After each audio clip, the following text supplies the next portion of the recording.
Hello and welcome to the Crypto Club and Digital Assets Weekly Catch-Up on Zoom. It is Sunday, the 23rd of July, 2023, and this week we're going to be talking about whatever we end up talking about. These sessions are open to novices and experts alike, and we don't really have a fixed agenda. Some weeks we talk about blockchain, crypto, DeFi, NFTs, ICOs, STOs, TGEs, any other three letters really. So if you'd like to come along to a future event, there's a link in the description below. Please register, please come along. We also try to introduce what I call Gone in 3 minutes or Gone in 180 seconds, which are pitches where people talk about projects that they're working on, innovations that they're developing that they just want to talk about. The idea is that they can talk about it for 3 minutes, but they can't use a PowerPoint or a pitch deck or anything. It's actually just explaining what it is the project's about. So I hope that you enjoy this session. Do remember to click on the subscribe, to like, make comments, but even more importantly, come along to a future session. So with that, let's see who's going to come and join us today. Hey, can you hear me okay? I can indeed. How's it going? Is that Gabrielle? Yes, I'm Gabriel. How is your day? It's okay, thank you. I'm just watching Bitcoin at the moment. It's just leapt through $30,000. So I'd imagine people are taking some great interest in it at the moment. Yes. This week has been a little not crazy, but with Ripple too. Yeah. With SEC, Ripple, Bitcoin, Solana. Yeah, it's certainly, I don't know if you're noticing what's going on in the markets at the moment, but Bitcoin's been fairly settled just under 30,000. And in the last 2 hours, it started showing some interesting signs of building up, and then it's suddenly just leapt up now. It's just gone up from just on 30,000 up to, it's gained just over $100 in 15 minutes. So it looks like it's getting a little bit exciting. Yeah, and it looks like it might be about to go a bit further. I don't know if you watch the markets at all. Yes, I do, but normally on Sundays, the price are down. So I found it interesting that quite often I found that there is some price action on a Sunday evening, quite often about 6 p.m., 7 p.m. I put it down to this crypto group. I think they're watching it. But you do sometimes see some price action quite often uptrends on a Sunday evening. That's no guarantee. I'm not making that as a recommendation, but it's worthwhile looking. And you can see there's something going on at the moment where it looks like it might be about to go up another $100. So for some reason, it might be leaping up by anywhere up to $200 in the last 30 minutes, which is exciting, shall we say. We'll see where it goes anyway. Yeah. So have you been doing anything particular of interest in crypto? You're busy learning about it at the moment, aren't you? You were saying? Yes, and I have enrolled in both courses you provided me last Sunday. Okay. Do you remember? Did you remember? Yeah, the University of Nicosia courses. Excellent, good. Yes, so I start the first one in September and the second one in November. So I will be busy. Okay. But it's really interesting, Gary. Yeah, that's good because University of Nicosia, it offers some great courses. Yes. So I guess you're doing the digital currencies and what, the DeFi one by any chance? The DeFi, yes, an introduction to digital currency. So I need theory and I need at the same time practice. And I see that I can practice too with, no? Okay. Yeah. And I think, does the DeFi one include, there's a few sessions on NFTs that are doing in addition, where they'll actually help you to create your own NFT and register. I think so. I think they start a few weeks early and they're doing some really interesting things around creating some things as well. I think it's that one, or it may be the metaverse course that they do that on. The metaverse, yes, I checked, but I believe it was at the same time that DeFi. Ah, okay. Yes, some classes are simultaneously. Oh, okay. But I will I'll check again, and maybe I can, but I'm not really sure, because if I can do it, I don't like, if I can do the course 100%, I prefer to leave for the next time. So okay, yeah, I found with the digital currencies course, it is quite intensive. So doing one course was fine. I would imagine doing two courses might be a little bit, it would take up all of your time, kind of thing. So you're probably doing it the right way of doing one at a time. That's good. Excellent. I hope so.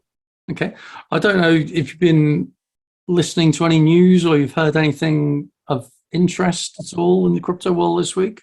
I listened news about Ripple, how I told you before, Solana, the new FTs, and because I love this world, the luxury world, how I don't understand really good, and maybe you can help me about it, because when I see Lamborghinis, NFT Lamborghini, or Hermes bag. Okay. Another NFT, and ultra high net worth people invest, oh my God, a lot of money on this, and it's a big project on NFTs, and how this profile of people are investing in. Okay, so I suppose it depends which project they're thinking on. There seems to be several different types of projects at the moment with high value goods. Some are beginning to use NFTs simply as a means of authentication, verification, and proof of ownership. So it's simply a way that you've got, against a physical asset, you've got an NFT, which effectively acts as a digital receipt. So it proves that you own it. That's one type. But then there are others. I seem to remember there was a company in Switzerland in particular that was doing fractional ownership of high value goods. So this was an opportunity for you to own a share, in effect, of a high performance car or a property. And they were doing that via NFT. So they're quite different things. One of them is about using an NFT effectively to prove that you own a physical high value asset. The other is fractional ownership of high value goods. So they're a little bit different. So I don't know which ones you've seen or which ones they're talking about. So, but there are lots of things. And we see just been joined by Rajesh as well. Hey, Rajesh. Hi. Hello, Gary. Hey, how are things in India? It's very well.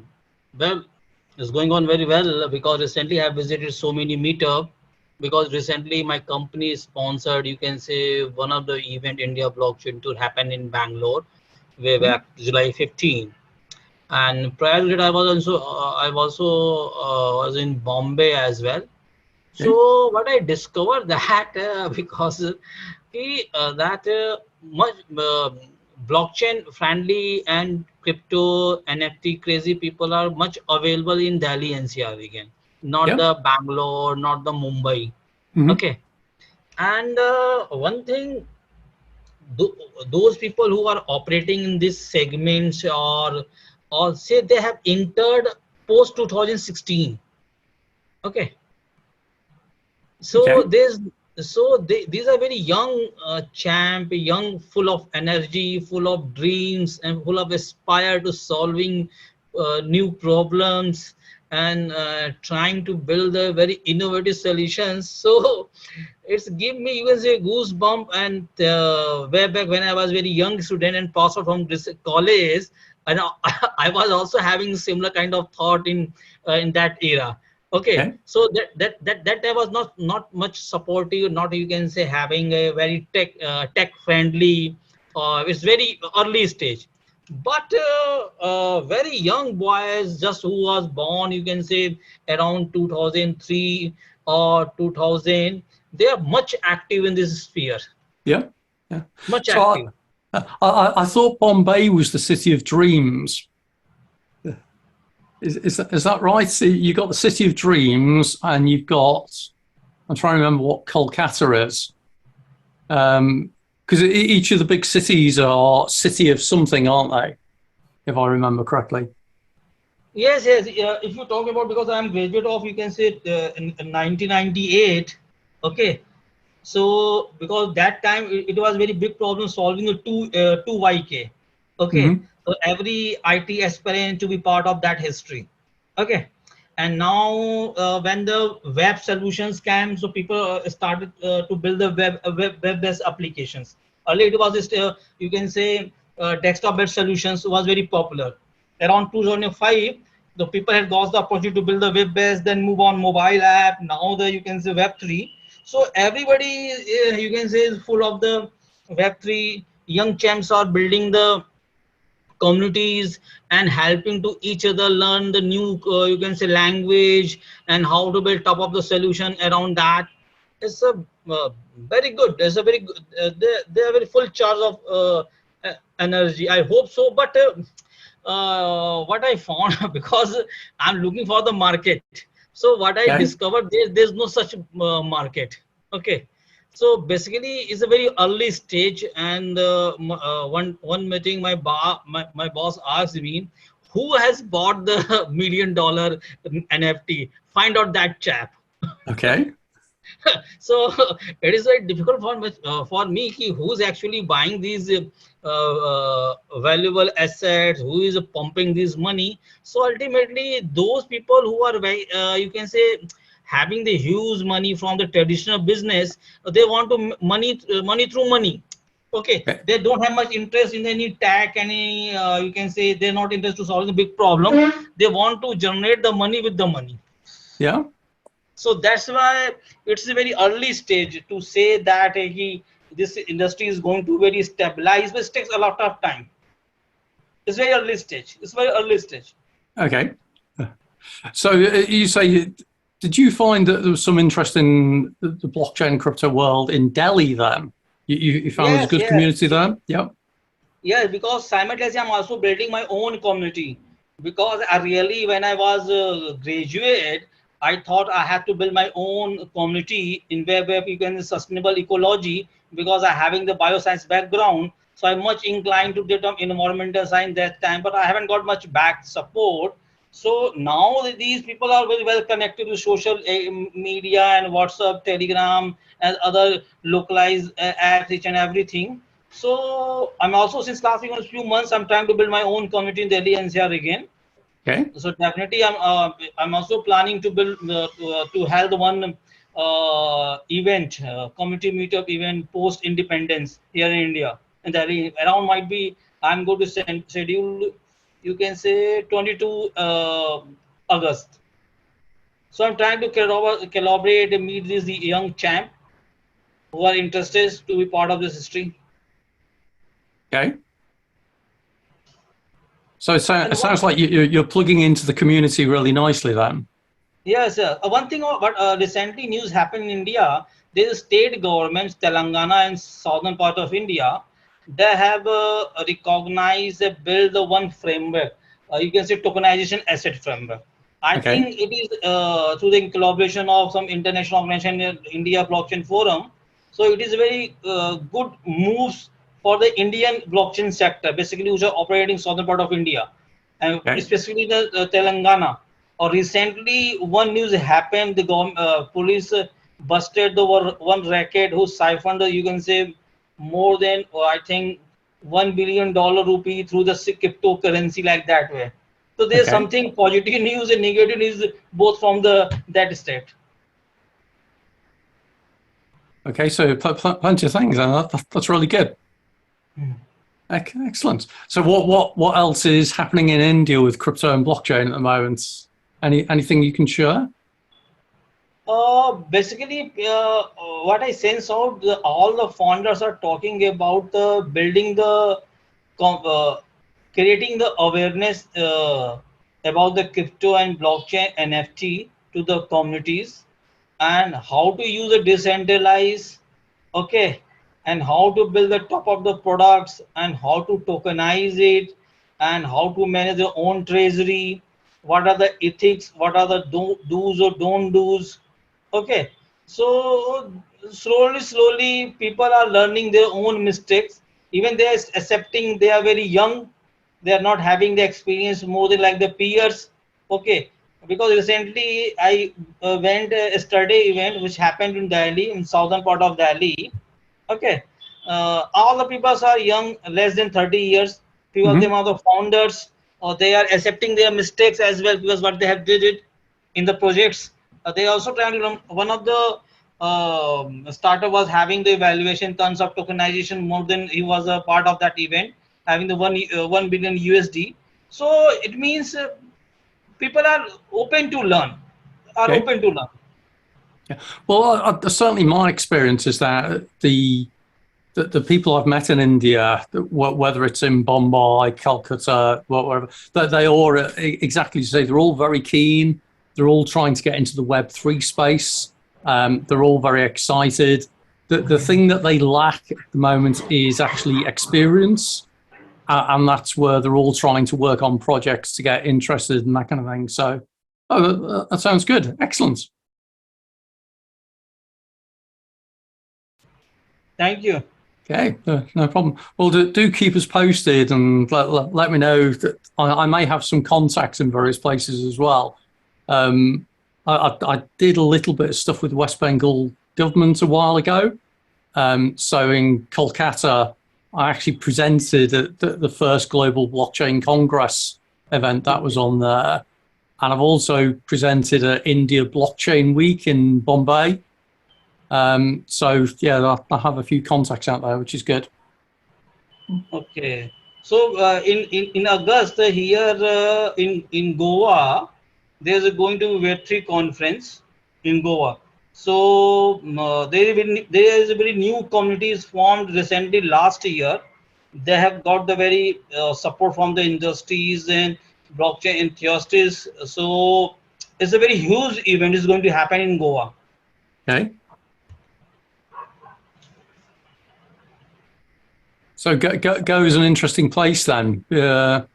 What are there any local legislation issues with Goa specifically, or does it all still fall within RBI?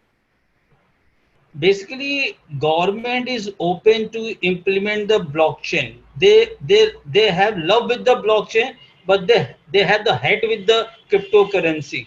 Okay. Okay. Okay, so they don't want to recognize as a kind of as a monetary value, but they treat it as a virtual asset. So that's why they have put it in taxation structure as well. But Okay. government is okay to use the blockchain technology, and recently so many states has started doing some POCs and on all the kind of things, but it takes a lot of time. POC means it takes at least 10 years. Is my in my experience is going to be implement actual projects. Because if I'm saying POC, like the Knowledge Cafe, ITC. There's one company, ITC Limited, very big company in the FMCG segment. I think around 2000, they have started to build and set up the knowledge center, knowledge cafe, cyber cafe across the India to disseminate the information about the agriculture know-how and market intelligence. Okay. So after, you can say, is the early 2000, 99, 2000, and post that around 2003, 4, you can say cyber cafe has got very good traction, boom across India. Cyber cafe has mushroomed, and several ISP has done. Now when the mobile has come up, G4, G5 come, this industry has finished. Okay. So on the basis of that industry adoption rate, I could say, but it is now it is going very quickly. So we cannot say 10 years blockchain is going to be mainstream in India. But I can say if I reduce in the terms of adoption rate, might be between 2 or 3, 4 years, it is going to be mainstream. Okay. So you still think it's going to be 3 or 4 years before it goes mainstream then in India? Yeah. Because that's interesting as well, because whilst it's not strictly crypto, there is a connection that there is a central bank digital currency pilot going with the e-rupee at the moment, I believe, where they're trialing that for retail central bank digital currency, so for payments with stores. And the last time I read, they were hoping to ramp that up to 100 million users for testing it. Yes, true. Because for that, I've also got the message on my mobile. RBI has notified through their banks you are selected to use CBDC through your bank wallets. Okay. So might be what I say. I haven't got much time to install their app to use CBDC because I'm much occupied to my own work. So being crypto and blockchain, I'm not endorsing RBC effort. Why? Because there's some philosophy. Why blockchain has why crypto? Because we want to demystify. We want to decrypt to the centralizations. Why should I put my monetary transactions and my identity under the government? Government just roll to get the tax and siphon the money for their own profit. Okay, what they are doing centralized system. Why should I put my money into centralized? Why do I mistake? Why should I do my mistake again same way? Already they are doing. When you read the newspaper, every capitalist siphoning the money from the country and going abroad, $1 million, billions dollars every day. Is a everyday news through the centralized system. Every politician looting the money through their own channel. So why should I put my money again in that segment? That's why we are using this system. Peer-to-peer transaction is a good alternative of the barter system and centralized system.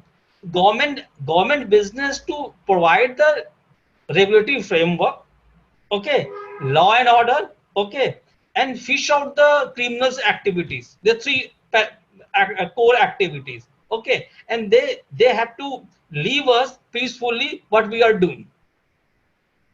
It's interesting because there are some parallels with what is happening in the UK at the moment. So the Bank of England, which is the equivalent of RBI for India, the Bank of England is going through an exercise at the moment around creating proof of concept around central bank digital currency. And it's interesting because all the crypto people are saying, as you say, oh, well, we want privacy, we want anonymity, we want the ability to transact. Whereas the Bank of England is saying, oh, well, we want it all on a central ledger. We want the ability that we won't control it and we won't supervise it, but it'll all be on a central ledger. And everyone who understands technology is straight away saying, well, if it's on a central ledger, that means you can control it, that means you can monitor it. And so that's why a lot of the crypto people are pushing for cryptocurrency-based solutions, whilst the bank is talking about this centralized thing. But to the end user won't know the difference. It'll just be a wallet on a mobile phone and they'll make payments with it. So it'll be interesting to see where that goes. Yes, problem segment, because if all the governments talking and helping to each other, so my opinion is here, they have to implement the cross-border transactions, international trade, because when you transfer the money to overseas buying and selling, is cost more than 7 days to 30 days. Okay, doing a number of approvals. So better these guys has to implement blockchain, cryptocurrency, and tokenized CBDC and that segments. not to the to implement to, you can say, to us. You have to by force to you have to implement. Whether they have to replace the SWIFT system by using the cryptocurrency or tokenizations. Why they are you can say emphasizing to use the SWIFT and all these things, other banking gateway is the rudimentaries. It is rudimentaries. It is better to they have to opt in the blockchain or cryptocurrency or tokenization.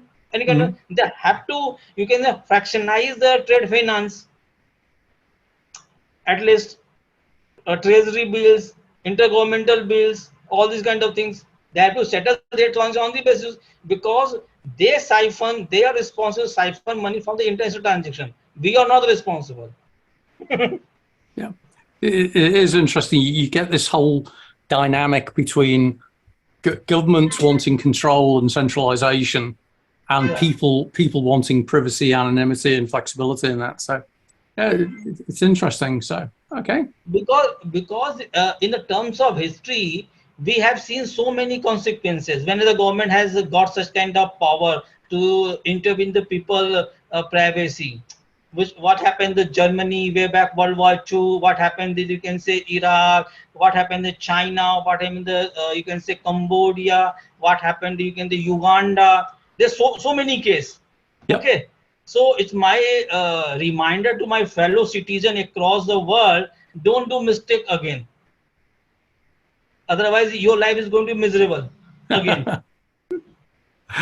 No, we determinedly keep making the same mistakes. As a human race, we are very good at not learning lessons. Definitely. Yes, the cryptocurrency of financial increases human rights. We can claim it because because doing my own hard work, I'm creating monetary value. So it's my right to consume or to share with the people under the privacy of the legal framework. Just you to put it legal frame. Don't intervene. You have to pick the money through this staple or not this staple. This is not government business. Government would argue otherwise. Because I'm not anti-government, don't say me. Okay. But at least I have my opinion, so I can put my voice what is happening across the worldwide. Because whenever they get the power, so they siphon the money. Well, it was interesting. I had a conversation a while ago with, it may have been the finance minister of India at the time. This was around about 2017, 2018. And he was getting very excited with the idea of blockchain-based transactions because of the transparency and the visibility. And he was saying, oh, does this mean we can get rid of the grey market? Because as you'll know, India, you've kind of got three markets. You've got the open market, you've got the black market, and you've got the grey market. And he said, oh, does this mean we could get rid of the grey market where there's a lot of trading going on? I said, no. All that will happen is that it will just move where people do those kind of transactions. You can never get rid of people operating on the edge of the law and that kind of thing. They just move around. So. Yes, it's true. It's true. Because in this segment, if you see the transactions, so we cannot say that blockchain or cryptocurrency much secure. We cannot claim it. Okay, it's good. But anybody want to trace it, who is the actual person behind this smart contract, it is very difficult to trace it, because no wallet except for some few which are centralized, like the Binance, they are not you can say doing any kind of KYC, only except payment gateway. So payment gateway is not connected with the smart contract. Okay.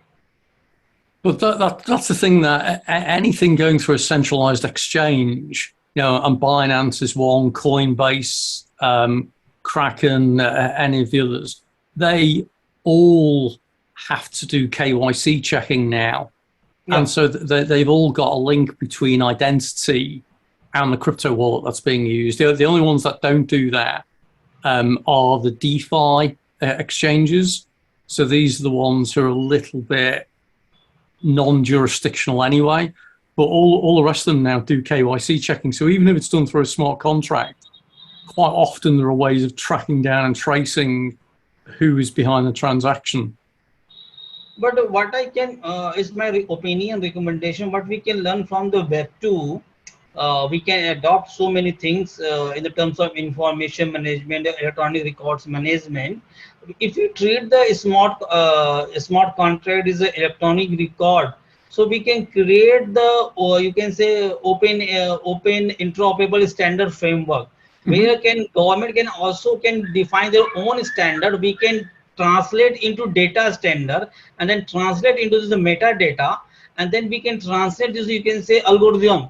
So if government want to check it, how many transactions is goofy and legal, legit, how much move from this to that, so they can do it very through this. You can say reading all these things through that way, because already system is placed to tracing all these smart kind of transaction. But in terms of regulatory, definitely some agencies are also operating in this segment. But my own opinion, is better to, we have to go ahead to open interoperable standard framework. So we have that developing already. So in the payments world, there's an international standard which is ISO 20022. And this is a standard, kind of like a messaging format standard. It's a whole suite of things, really. But in essence, it's to do with the standards around payment structures. Yes, Gary, but it should be cross-chain communication has to be happen, cross-chain, multi-chain, traceability has to be happen. Suppose that if I transfer from the, you can say, Binance chains to via the bridge to the Polygon network, Solana network, HyperAce network. So there is some has to system in place to read out, trace the entire transactions via the bridge, because even bridge is not secured.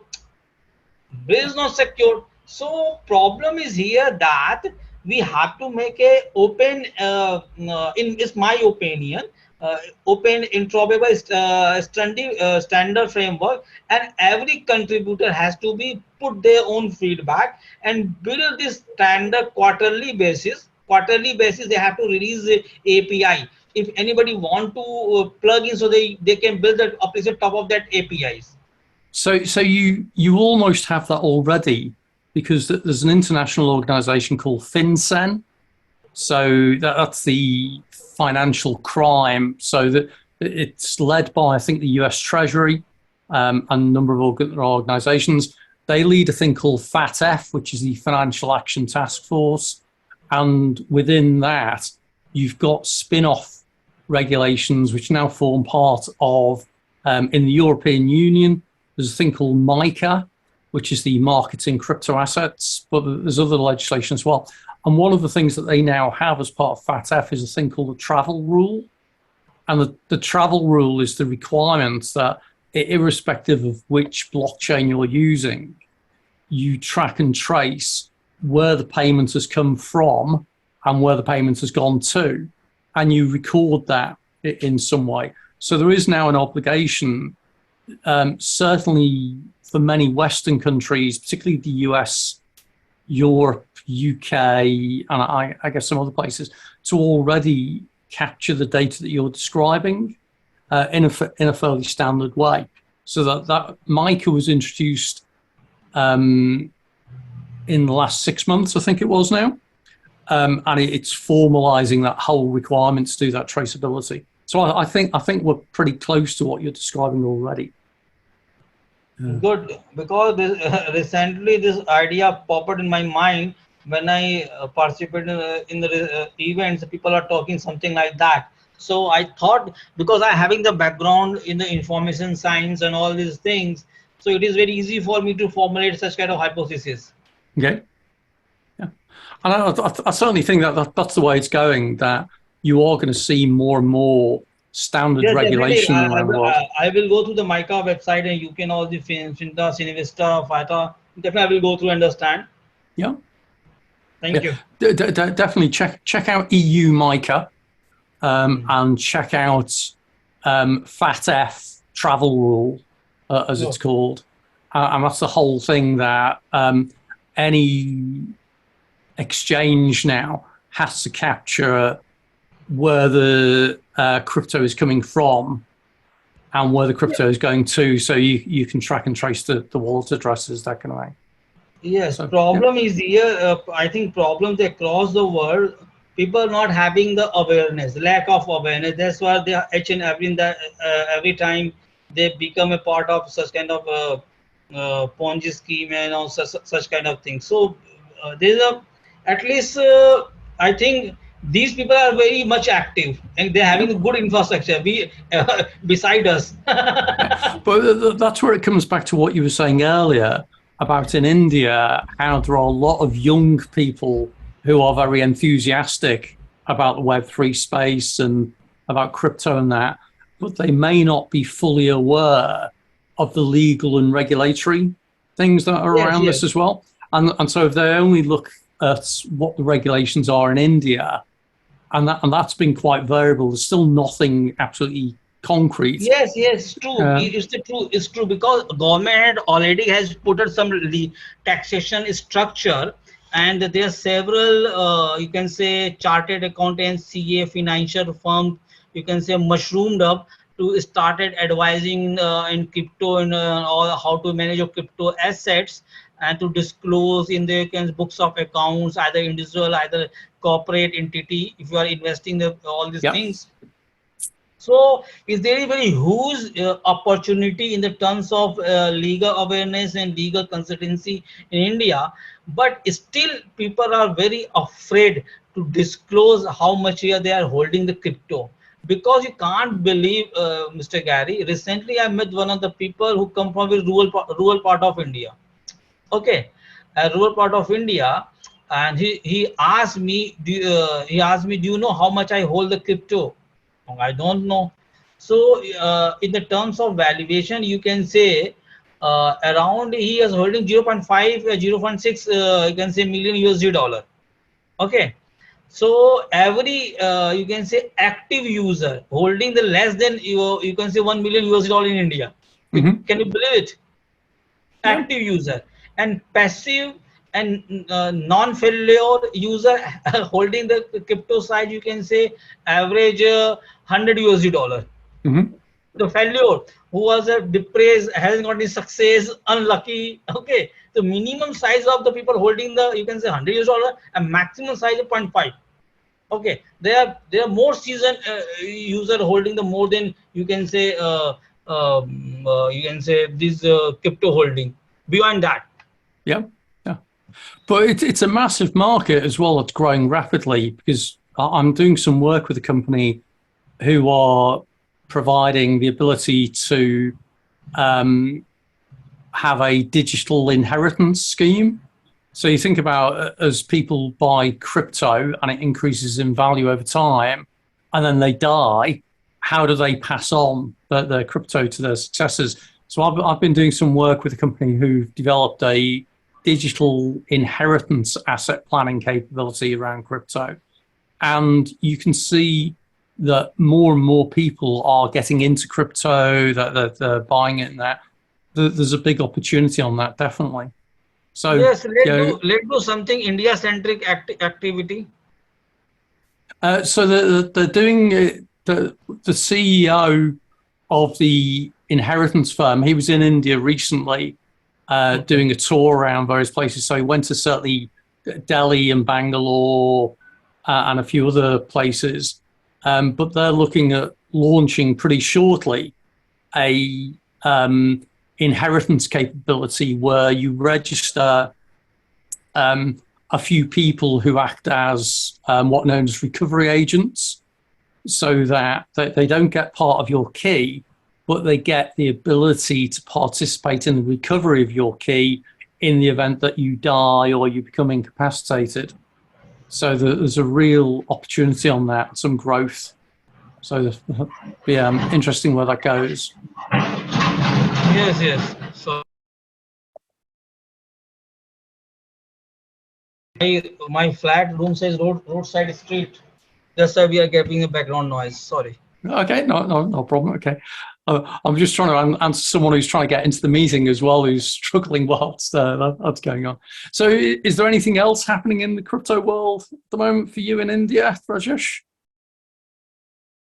Already have discussed. Now I'm going to be part of crypto history. So write new history here. Let me see what we are. But basic challenge is already what I've discussed. Already told you, finding the right consumer, because every year either there are two actors available in the market. One is you can say early adopter, and second is a developer who are building the product. Okay. And those people who are putting the money in cryptos, they are very invisible guy. It is very difficult to identify them. Okay. These are invisible. Because these two people are easily you can find, developer or early adopter, who are educating, putting their knowledge, information, training, or you can easily identify. And those who are developing, you can, but the people who are putting the money, all these three activities are invisible. So this is the time. So how many people do you think in India now have crypto wallets? Crypto wallets. Or have crypto in some way?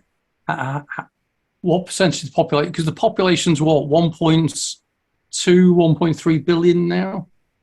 Yes, is a unrecorded. I think is unrecorded is more than 1.3 billion. It is going to more than I think 1.9 billion approx might be. Okay. So I think because whenever I speak, spoke, many people's young generations, they have invested money more than you can say $100 but just for trying. Okay. So in the terms of if you can calculate the estimate sample size of youth generations, is you can say more than youth is aware 25 CR. You can say 2.5 million population, young generation. So they are crypto user. Okay. They are crypto user. They are investing the money. They are learning the money. They are making the money. Okay. And few of them is very 0.1%. They are either to be developer, or you can say either they are you can say in advocacy field. The rest of the people are just they are looking for the making the money and how to hedge their fund. Okay. So quite a few people are just doing it for fun, you'd say.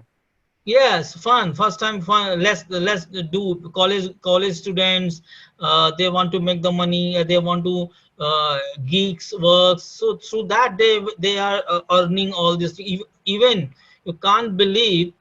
Recently, my company hired one girl for the partnership and growth. Okay. The girls not having much knowledge about the crypto ecosystems. Okay.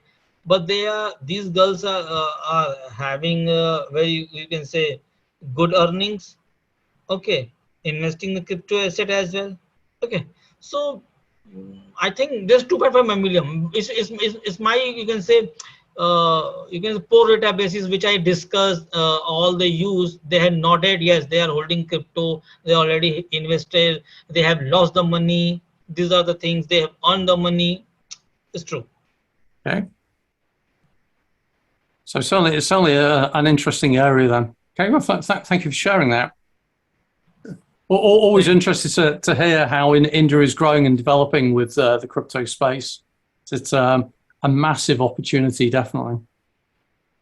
Yeah. Oh, okay. But the second what I've discussed is who is the actual consumer? Who is consuming? For which? In the terms of any product, any utility. So for me, in terms of things like the digital inheritance, then the potential consumer is anybody who's got a significant amount of crypto. So if it's $100, whilst I appreciate that is still quite a lot of money for some people, for digital inheritance, it's probably not worth it. We're looking at things in terms of people who've got, say, at least one BTC, so at least one Bitcoin. So at the moment, that's $30,000. And there seems to be a substantial market for that. So yeah, that's the kind of consumer I would be looking at for that kind of opportunity. Okay.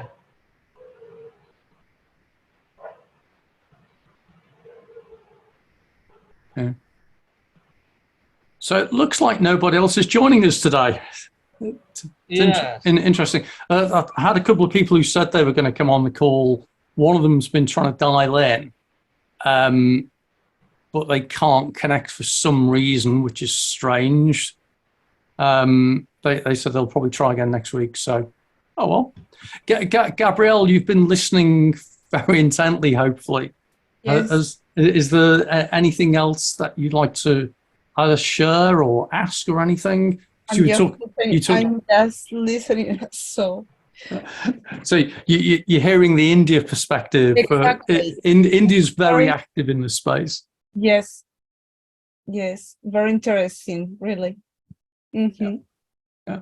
And in terms of Spain, what's the kind of crypto adoption in Spain at the moment? Is it becoming mainstream, or is it still quite a rare thing for most people? No, I believe that every time the people are more familiarized with the adoption of. Mm-hmm. Okay. And the companies are raising too. So, mm-hmm. But the rules are a little not really clear. Okay. So, it's interesting. I was taking a look at I think it's Statistica that they do crypto ownership. I'll just share it here in a minute, actually, because it's interesting just how many people are getting into crypto in different countries. And I was looking at something earlier on today in terms of global crypto, and I'll just share it here. In fact,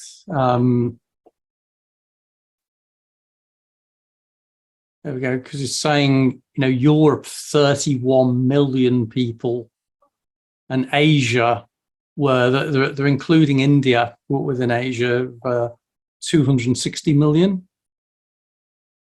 And Rajesh, this be particular interest to you. They reckon India is one of the biggest adopters of crypto in terms of people. They're talking 27 million people, which I appreciate with a population of well over 1 billion isn't many. In fact, they reckon the population's 1.4 billion now. So with a population of 1.4 billion and about 1 million they're talking about here. Sorry, 103 million. They reckon 7%. I'm surprised it's that high, actually. So interesting, definitely an interesting market. Well, look, it looks like as nobody else is going to join us today and nothing else is happening, I'll close today's session off a little bit early. And thank everyone for joining. It was interesting hearing the India perspective and some of the things about Spain and that. What I suggest is we meet again next week and we learn from if anyone else joins us, and we'll see what else is going on in the world. Meanwhile, Bitcoin is staying quite interesting at the moment. I was looking at the numbers before. It's gone up since we were talking. It's gone up a little bit more again, so maybe worth watching. Sorry, Rajesh, you're holding your hand up. Is that a question? Yes. Gary, can you share the screen, share the link of that screen which you have shown the net statics? Yeah, sure. Bear with me. I'll just I'll put that in the chat. I'll put that in the chat. Yes. There we go. You should have that now. No problem. Yeah. It's interesting. Usually I use Statistica, do a lot of really good data around ownership around things. So interesting. Thank you, Gary. Okay, no problem. Well, look, have a great day, everybody. And Rajesh, have a great evening, because it must be, after midnight now for you? It's a midnight. Thank you. I'm going to sleep. I think all of you having the half day. So I can say Have a nice day. Thank you. Okay. Thank you for joining us. And Gabriella, thanks for joining. Thanks for your Thank you very contribution. much. Have a nice day. Have a great day, everybody. Goodbye Bye. now. Bye.